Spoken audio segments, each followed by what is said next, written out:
నిజంగా ఇది కళ్ళుకున్న నేను చాలాసార్లు చెప్పినాను. కళ్ళు దాగి ఊళ్ళల్లో ఎవరు కొట్లాడపోయేది. కౌండిన్య మహర్షి అనే మాట వాళ్ళు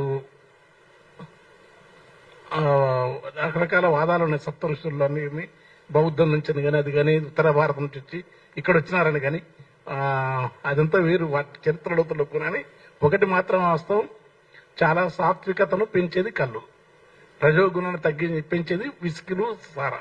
తర్వాత దేశం మన తర్వాత చెట్టు ఉపయోగాలు వాటిని చెప్పిన వాటిలో నేను చాలాసార్లు సందర్భం వచ్చినప్పుడు తాటి మానులు ఎత్తెంత, తల ఎత్తిన చూడలేనంత, కాసిన ముంజలెంతెంత, అవి కట్టిన కళ్ళు ముంతంత, పొంగిన కళ్ళు ఎత్తెంత, ఆ నింగిని ముద్దాడేటంత.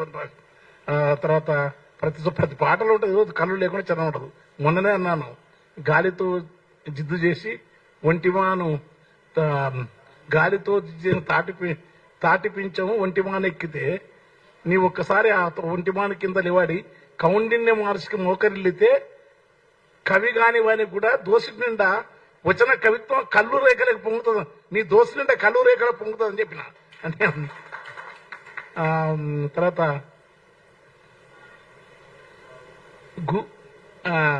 మేటి మబ్బులు నింగి కమ్ముకున్నారే ఈ గూటిలోని బిడ్డ గుడ్డోల వెన్నెల తోపు సోకులు పండి పులకించే తర్వాయి తాటి రేఖల కళ్ళు నురుగోలే వెన్నెలని చెప్పి రాసిన. సినిమాలకు రాసిన, ఎత్తైన చెట్టు మీద లొట్టికింత సొగసో నింగి సందమామ పొంగై లొట్టెలకు వచ్చాయని ఇట్లా ఎప్పుడు కళ్ళు గురించి రాస్తుంటే కనుక కొద్దిగా ప్రేమ ఉంటుంది ఇక్కడ. ఎందుకంటే రాస్తున్నట్టే నేను చాలా ఓపెన్ గా సపోర్ట్ చేస్తుంది. ఇది ఒక్కటి తాగడం వల్ల నాకు 63 ఏళ్ళు ఉన్నాయి. ఏ యువకుడు కూడా నాతో పోటీ వాళ్ళు లేరు. నమ్ముతున్నాడు విజయనారాయణ కింద చూస్తున్నాడు. మందంటే ఏ ప్రెస్ క్లబ్ లో పెడితే ఫస్ట్ ఇది అడుగుతాను నేను. ఇది లేకపోతే మిగతా తీసుకుంటా ఖచ్చితంగా. మిగతా తీసుకోవడానికి భయంకరం. ఇది ఇప్పుడు లేకపోతే ఇదే తీసుకో, ఇది ఫస్ట్ అడుగుతున్నాను. అయితే చాలా మంచి ఇచ్చే వాళ్ళు ఉంటారు. జనం ఎక్కువైనా ఈ చెట్లు పెంచడం అనే పని చేసి హెన్రీ డేవిడ్ థోరో తాను అమెరికాలో ఒక కవి వాల్డెన్ పుస్తకం సింపుల్ ఇంగ్లీష్ లో అర్థమవుతుంది. ఆయన ఎట్లయితే అన్ని వదిలిపెట్టి అడవిలో ఉన్న అడవిని సృష్టించినాడు, అడవిలో ఉన్నాడు. అట్లనే ఇప్పుడు ఆయన పాపం దుచ్చెల్ల సత్యనారాయణ కూడా ఒక అడవిని సృష్టిస్తున్నాడు. అడవులను సృష్టించారా? అందాల తనువెల్ల వంపుకున్న అడవి అలరించి తలపించే ఆకుపచ్చని కడలి నిడివన్నదే లేని నీలి గగనము కింద పారుటాకుల సలువ పంచుతున్నది కళ్ళు. నీకు తెలివిని పెంచుతుంది, జ్ఞానాన్ని ఇస్తుంది, ఋషిత్వం ఇస్తుంది. అన్నిటికంటే చిన్నపిల్లలకు నా చిన్నతనంలో ప్రతి ఊర్లో బాలింతలకు పసిపిల్లలకు కళ్ళు తప్ప ఎరుగుపోయేది. చాలా ఆరోగ్యంగా ఉండేది. కళ్ళు తాగటం వల్ల రాళ్ళు ఉండవు అనేది సత్యమే.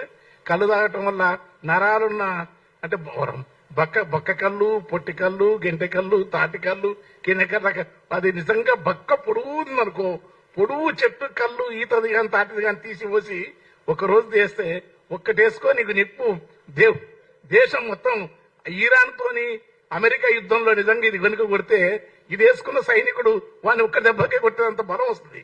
ఎందుకంటే ఇంకా పైగా ఈ క్రికెట్ ఆడేటోళ్లకు, ఈ రన్నింగ్ చేసేటోళ్లకు వరల్లా పాల్తున్నారు.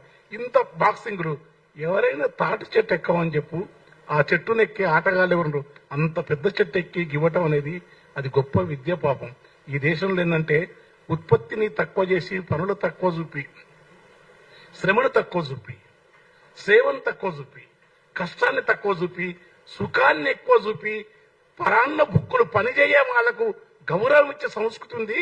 అది పరమహీనమైంది అంటాడు బుద్ధ భగవానుడు. కనుక అంత గొప్ప తాటి చెట్టు ఎక్కే ఆ మహాత్ముని వాళ్ళని చూసి హాయిగా మోకేసుకొని రోజు 60 అది చిన్న పని. చెట్టు ఎక్కని చూస్తే నీకు క్రికెట్ ఆడటం ఎంత గొప్పనో, రన్నింగ్ ఎంతనో ఎక్కితే తెలుస్తుంది అంత పైకి, జిమ్నాస్టిక్ లాగా. అలాంటి ఉత్పత్తితో ఉన్న ఈ సంస్కృతికి సంబంధించిన ఈ కళ్ళు ఉండాలా, కళ్ళను కాపాడాలా, మంచి కళ్ళు రావాలా, మంచి కళ్ళు వస్తుందో నమ్మకం ఉంది. ఇప్పుడు ఆయన నేను పొద్దున్న తినలేదు అన్న రమ్మంటారు, ఇంట్లో వచ్చిన పై తిరుగుతుంది, ఏం చేయాలని అర్థం కాలేదు. ఇప్పుడు వేసుకున్నా హ్యాపీగా ఉంది. మీరు కూడా ఏ ఊకి పంచాయతీ ఎందుకు? ప్రపంచంలో పంచాయతీలు, పీకులాటలు, అన్నోన్యత, కోపాలు, తాపాలు లోకమంతుంటాయి, శాపాలు, పాపాలు శాపాలు లోకమంతుంటాయి, కోపాలు తాపాలు సహజంగా వస్తాయి. పాప శాప కోప వలయంలో నీవెప్పుడు కోరి చిక్కవద్దంటే ఉన్నదొకటే వరం, కళ్ళు. Thank you.